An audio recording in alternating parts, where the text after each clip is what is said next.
तर राज्यामध्ये केवळ गुटखा बंदी नाही तर राज्यामध्ये पान मसाल्यावरती देखील बंदी आहे असं असलं तरी राज्यामध्ये मोठे सेलिब्रिटी पान मसाला सुपारी संदर्भात जाहिराती करताना दिसतात। या जाहिरातींवरती तत्काळ कारवाई करत त्या बंद केल्या पाहिजेत अशी मागणी आमदार विक्रम पाचपुते यांनी केली।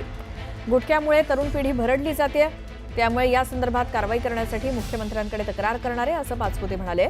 तर जे अधिकारी गुटखा विक्रीसाठी सहकार्य करत असतील त्यांच्यावर देखील कारवाई करण्याची मागणी पाचपुतेंनी केली।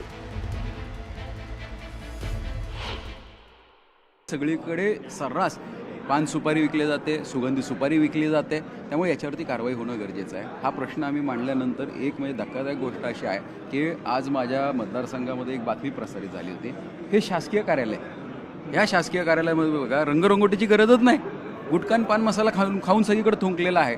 मी तर अध्यक्षांना एक आज पत्र देणार आहे की या विधानसभाच्या आवारामध्ये सुद्धा गुटखा पान मसाल्याचे आपल्याला पुढ्या सापडतात, थुंकलेलं सापडतं। जर बंदी असेल तर पान मसाला खाऊन लोक येतात कशी, यांच्यावरती कारवाई झाली पाहिजे। आणि हे सगळ्यात महत्त्वाचं काय की ही सगळी कारवाई करायच्यापेक्षा याची जनजागृती होणं गरजेचं आहे।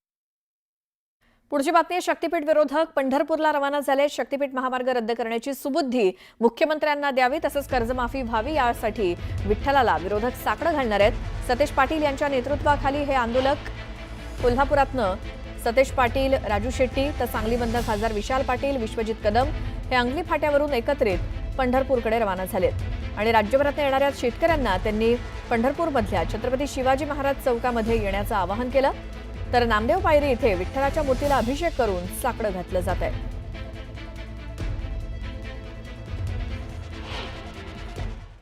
गरज नसलेला शक्तीपीठ रद्द व्हावा ही महाराष्ट्रातल्या 12 जिल्ह्यातल्या शेतकऱ्यांची मागणी आहे। गेले वर्ष सव्वा वर्ष आम्ही सातत्यानं सांगतो की हा गरज नसलेला महामार्ग आहे आणि म्हणून परवा आम्ही 12 जिल्ह्यामध्ये रस्ता रोको केलं, विधिमंडळात त्याचा आवाज उठवला, परंतु सरकार ऐकायला तयार नाही।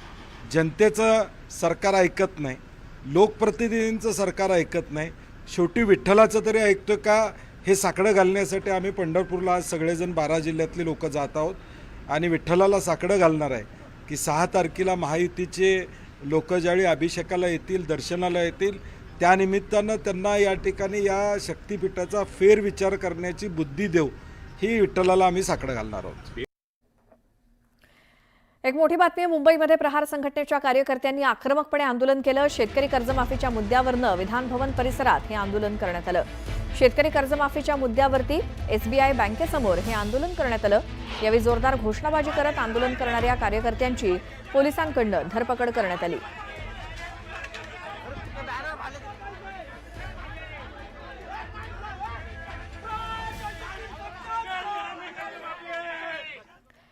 ओबीसीचे नेते प्राध्यापक लक्ष्मण हाके यांनी केलेल्या वक्तव्याच्या निषेधार्थ नांदेडमध्ये राष्ट्रवादी काँग्रेसनं जोडेमारो आंदोलन केलं। लक्ष्मण हाकेंनी काल त्यांच्या आंदोलनादरम्यान उपमुख्यमंत्री अजित पवार यांच्याबाबत अपशब्द वापरले होते।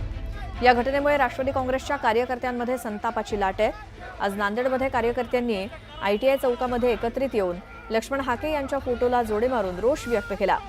हाके यांनी उपमुख्यमंत्री अजित पवार यांची माफी मागितली नाही तर राज्यभरात रस्त्यावरती उतरून बदला घेण्याचा इशारा राष्ट्रवादीच्या जिल्हाध्यक्षांनी दिला।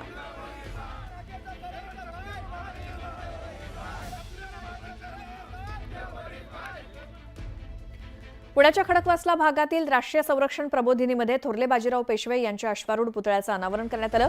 केंद्रीय गृहमंत्री अमित शहा यांच्या हस्ते यावेळी मुख्यमंत्र्यांसह दोन्ही उपमुख्यमंत्री उपस्थित होते। पुतळ्याच्या अनावरणानंतर शहांनी विद्यार्थ्यांना संबोधित केलं। यावेळी त्यांनी थोरले बाजीराव पेशवेंच्या कार्यकर्तृत्वाला उजाळा दिला। शिवाय छत्रपती शिवरायांच्या कल्पनेतील भारत तयार करण्याची जबाबदारी 140 कोटी भारतीयांची असल्याचं ते म्हणाले। तर मुख्यमंत्री देवेंद्र फडणवीसांनी थोरले बाजीराव पेशवेंच्या पराक्रमाबद्दल माहिती दिली। बाजीराव पेशव्यांनी मुघल निजामासह सर्वांना नामोहरम केलं आणि सर्व बाजूंनी मराठा साम्राज्याचा विस्तार केला असं फडणवीसांनी सांगितलं।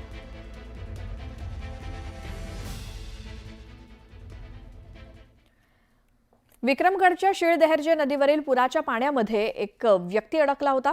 दरम्यान स्थानिकांच्या मदतीनं या व्यक्तीला बाहेर काढण्यात आलं। हे दृश्य आहेत, इतकं मोठ्या प्रमाणात पाणी पुलावरनं वाहत असताना सुद्धा हे जीवघेणं धाडस त्या व्यक्तीनं पुलावरनं जाण्याचं केलं।